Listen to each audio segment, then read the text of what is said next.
What's up, Nerdyverse? I'm Daddy Louie, and in this video we are taking a look at some miniatures from the upcoming Kickstarter, The Scare Factory. So stick around.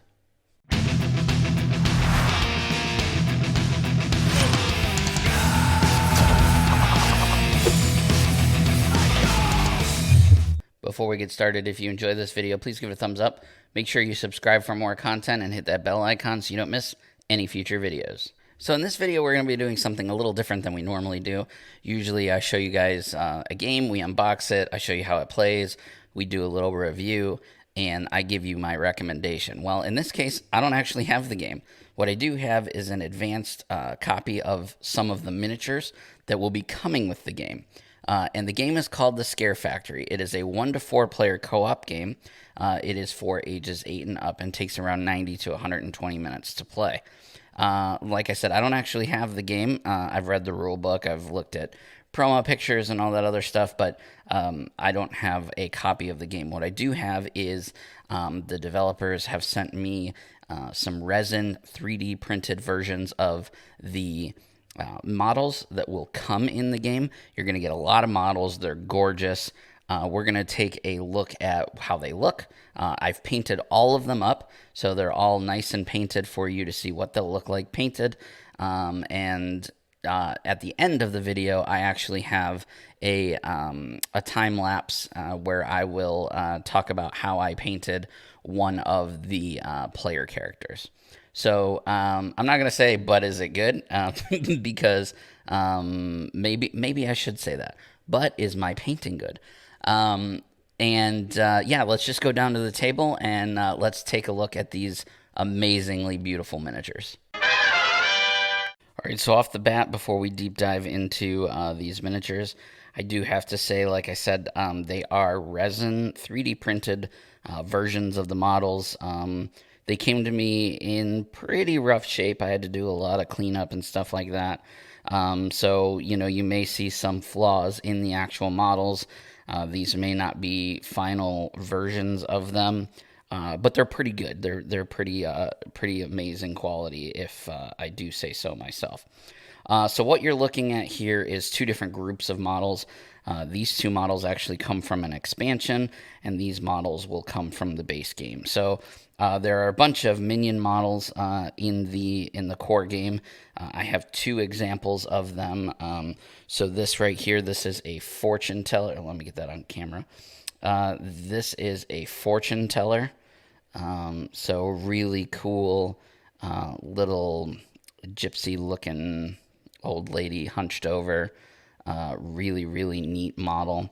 And then we have a ghost hunter here. He's really super cool. Steampunk Ghostbuster looking, this big tank on his back. Really like this model a lot. Then we have the boss. So the core game will come with a box. If you back the Kickstarter, they're going to have another boss as well. This is the main boss, Tobias. He's the main boss that will come with the core game. I like this model a lot. He's like in a boat floating in the air with like these. I can't tell if these gas tanks are like part of the boat or if they're just creating the smoke underneath the boat. He's just really cool, really sophisticated. He's got his coat over his suit there. Really cool model. And then we have the player characters. There's 4 in total. I've got 2 of them. This guy here is Joey Fishsticks. He's kind of like a pig-looking creature. He's got this fish underneath him that he's caught with his big spoon and his blowtorch.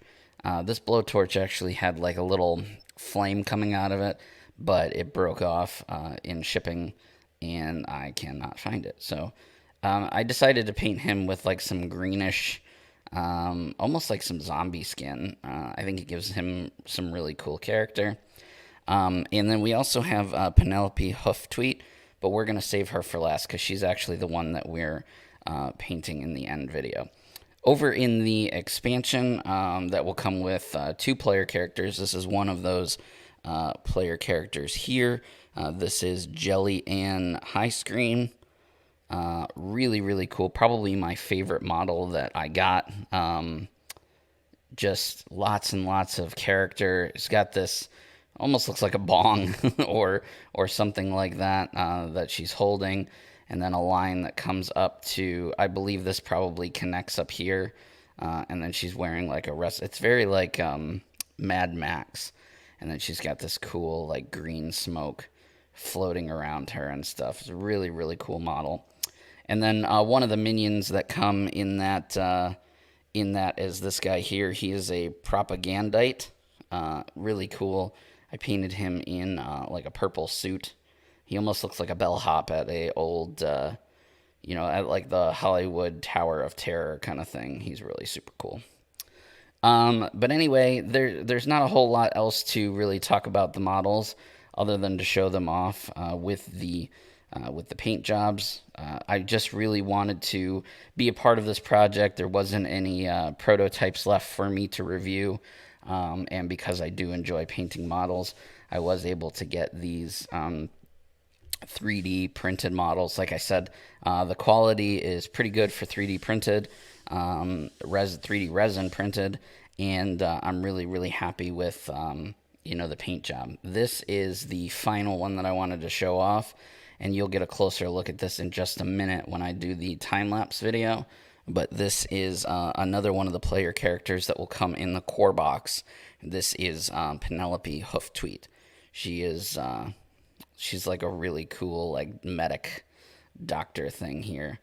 I think she's supposed to have some stuff coming out of the bag, but again, that kind of broke off in shipping.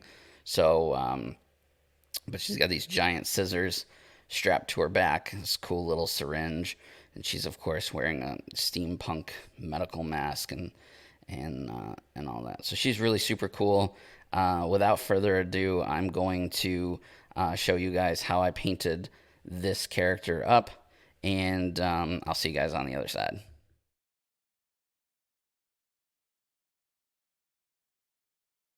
Okay, so after a very rigorous cleaning of the model, I made sure that I washed it with soap and water and an old toothbrush, and then I sprayed it with GW's Wraithbone spray. It gives it a really nice cover. That's my preferred method of priming. Then we start on the purple with the dress. For this I used Xerius purple from GW.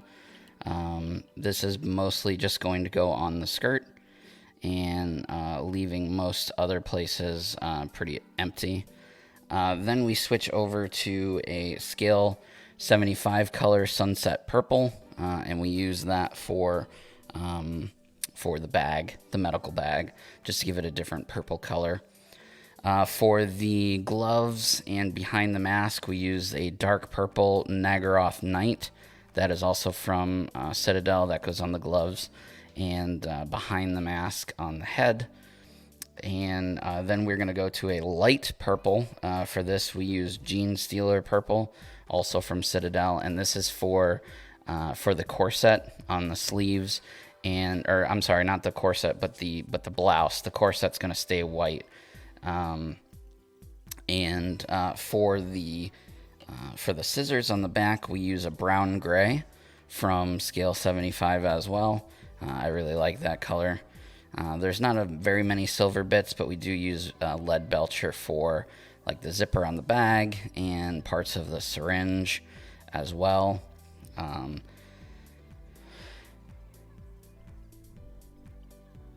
There's also a little medallion on her handkerchief that I painted purple.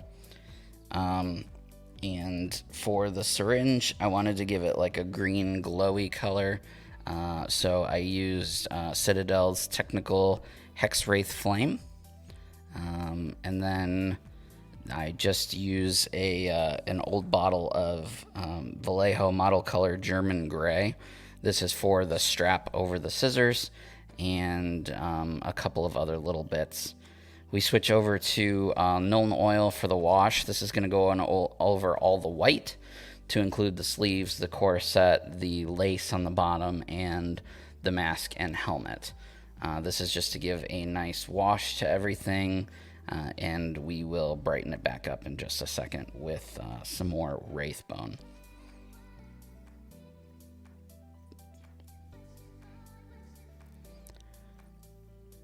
We also use a purple wash from Citadel. We use Druchii Violet, I think that's how it's pronounced, and that's just for the sleeves and around the seams of the dress. Here we're going back to the Wraithbone, and we're just highlighting the white back up where we had put that null noil on. There's not a lot that needs to be highlighted, but you know, you can kind of pick and choose what you want to highlight here. The brim of the hat, the scarf, a little bit on the corset, and of course the lace on the bottom of the dress.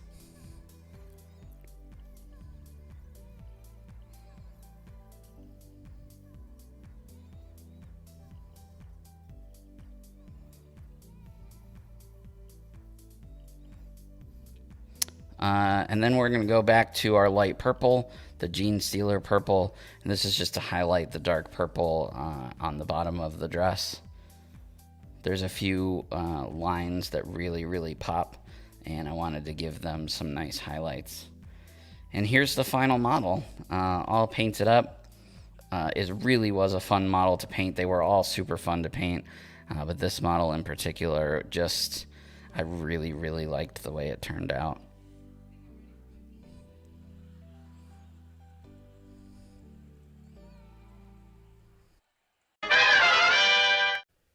And that's an in-depth look at some of the models that will be included in the Scare Factory game that will be kickstarting in the middle of October, mid to late October.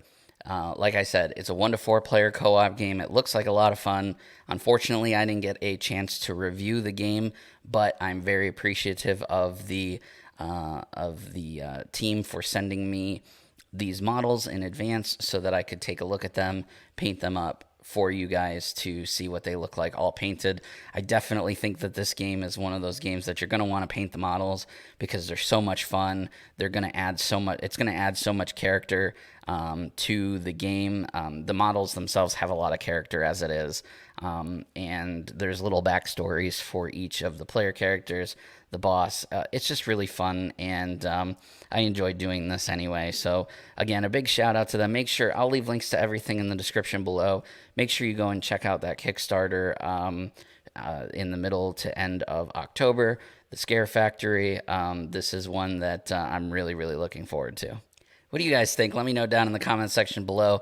I enjoy reading those and interacting with you guys. If you want to see more from the Circle of Nerds, you can check us out on all of our social media. We have the Facebook, we have the Twitter, we have Instagram, all at Circle of Nerds. We also have a podcast that comes out every week, and our main show, the Cosmic Disaster Show, is going to start being live.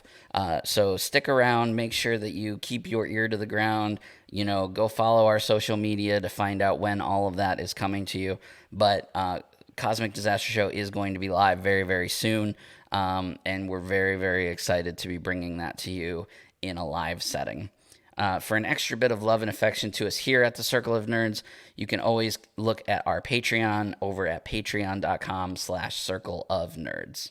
Anyway, guys, that's all from me. I will see you in the next video.